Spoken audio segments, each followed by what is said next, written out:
So, welcome back sa ating channel. So, ngayon ay ituturo ko sa inyo ang madaling pag-verify ng inyong GCash account. So, panoorin lamang ito at mag-observe kung paano gagawin. So, ang una ay punta tayo sa Google Chrome. Google Chrome. Then, i-search natin ang GCash ticket, GCash ticket, help. So, ayan. Search natin. Then, i-click natin ang GCash Help Center. So, dito, i-click natin dito.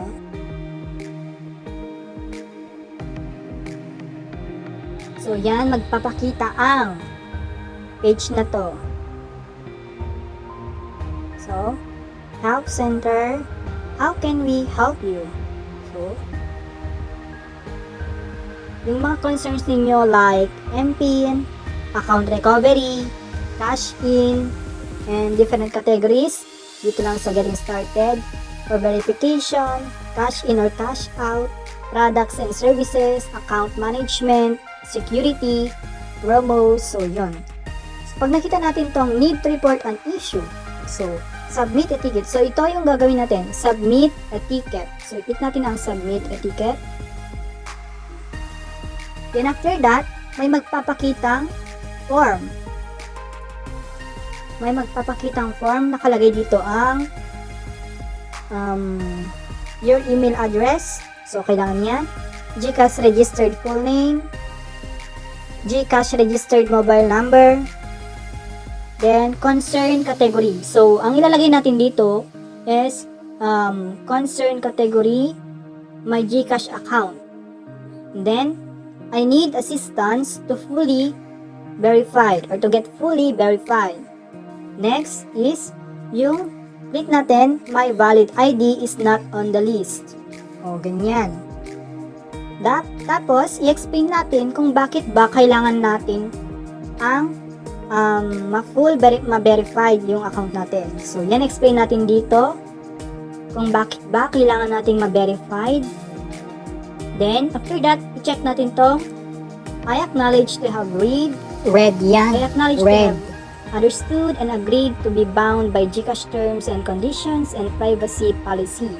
I consent GCash to use, process, store within prescribed retention period and to share my personal data to contracted processor as needed.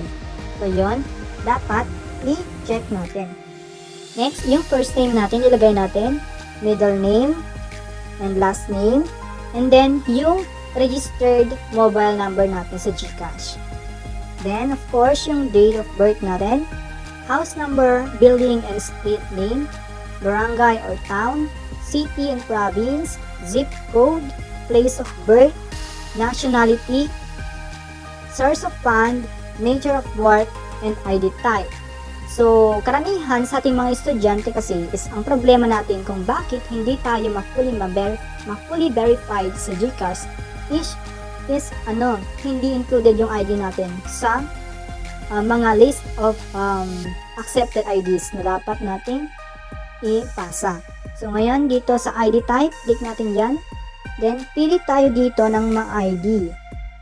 So, ang pwedeng pagpilian ay passport, alien, immigrant certificate of registration, barangay certification, barangay ID, certification from National Council, company ID, Department of Social Welfare and Development, GSIS or e-card, Integrated Bar of the Philippines ID, Maritime Industry Authority, NBI clearance, OFW ID, Overseas Workers Welfare and Administration, Police clearance, School ID, Seaman's Book, Senior Citizens Card.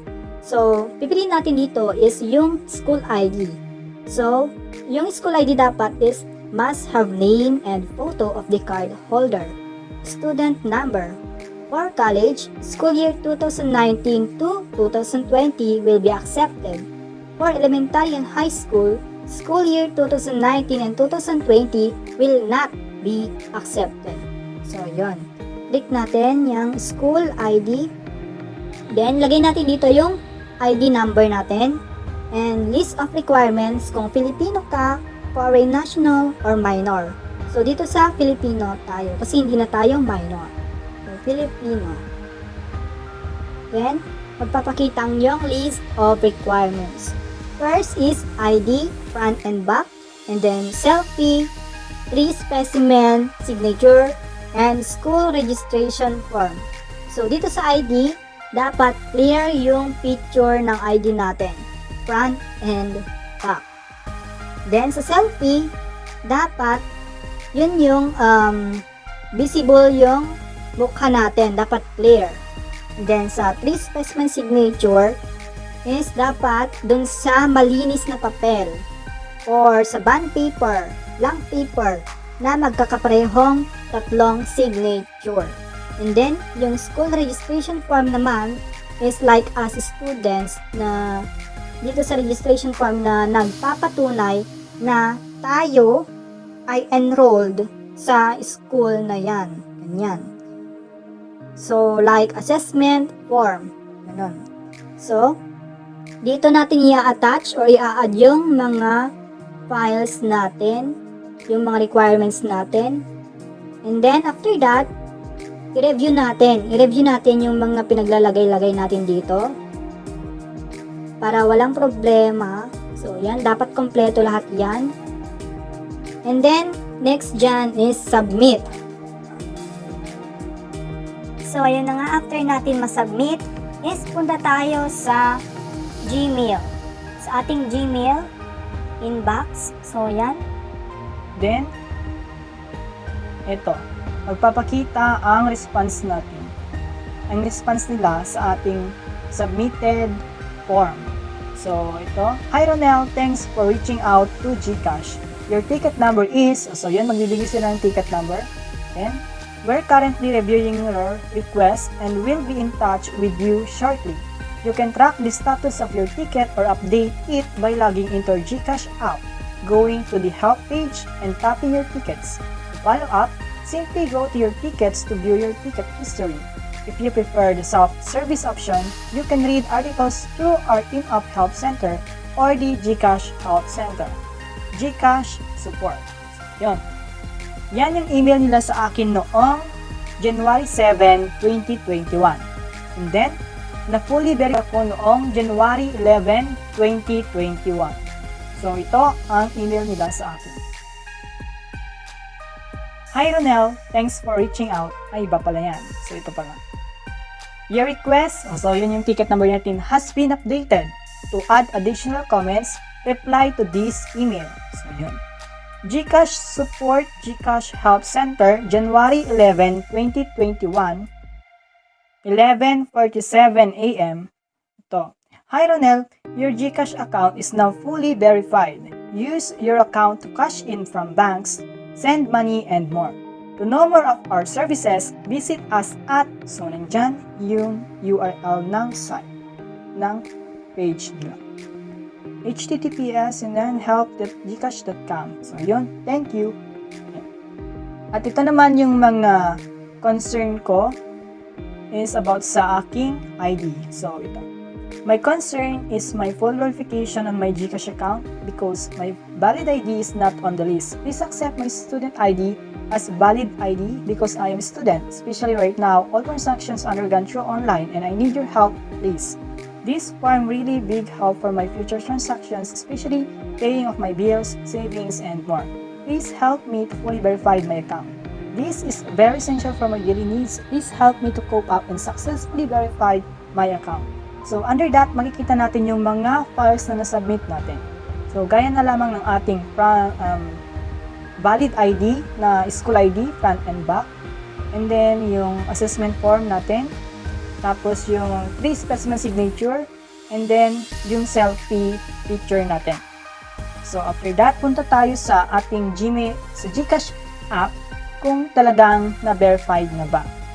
So punta tayo ngayon sa ating GCash app. So GCash app, then loading, processing, okay, let's wait. So, log in with our biometrics na lang gagamitin natin. And, so yan. So, ang laman ng ating GCash account is 12.50 pesos. So, tignan natin kung talagang totally verified na tayo sa ating GCash. So yan. Basic level, check. Semi-verified, check. And fully verified, check. So, fully verified na tayo sa ating GCash account. So, tignan natin yung mga benefits ng verified account. So, view benefits, and then, yan. About verification, Bangko Sentral ng Pilipinas requires all financial institutions to perform a few simple steps to protect against financial crime and to ensure your account security. It should only take a few minutes. Yan ang sabi dito sa About Verification. So, ito yung features ng basic, and fully verified. So, kapag pala basic tayo, ang pwede lang natin gawin is offline cash in, pay bills, buy load, Amex Virtual Pay, and pay QR lang. Yan lang yung pwede natin gawin. Pero pag fully verified na pala tayo, is pwede na lahat. So, offline cash in, pay bills, buy load, Amex Virtual Pay, pay QR, GCash Mastercard, send money, cash out, and KK Biscuit, save money, bank transfer, cash transactions, invest money, G-credit, online cash in, international remittance. So, yan na pala ang pwede natin gawin kapag fully verified na tayo. So, ngayon, fully verified na tayo, pwede natin gawin ang lahat ng ito. So, yan ang verification levels about sa mga features. Then, let's go back. Ayan. So, yun na nga, tayo ay fully verified na. So, kung nagustuhan nyo ang aking video, don't forget to like and subscribe sa aking channel and click the notification bell para updated pa kayo sa aking susunod pang videos. And sa mga kagaya kong estudyante dyan na hindi pa na fully verified, this video is good for you kasi tested and proven na, nagawa ko na, and depende na lang sa pag-response or sa pagpasa ninyo ng file kung accepted ba or hindi. Pero kapag hindi pa accepted, ulitin nyo lang at tignan ninyo kung ano yung mali ninyo sa mga requirement. Gaya na lamang ng ID, dapat clear, tapos ang ginawa ko kasi is separate yung front and then separate yung back niya. So, ganun yung ginawa ko. Then, sa mga requirements kong iba, yun, sinunod ko at clear naman lahat. So, yun, within 4 days, from January 7, ako nag-submit ng verification requirements. And then, noong January 11 ko, natanggap yung verification ng account ko. So, yun na nga, fully verified na tayo sa ating GCash account.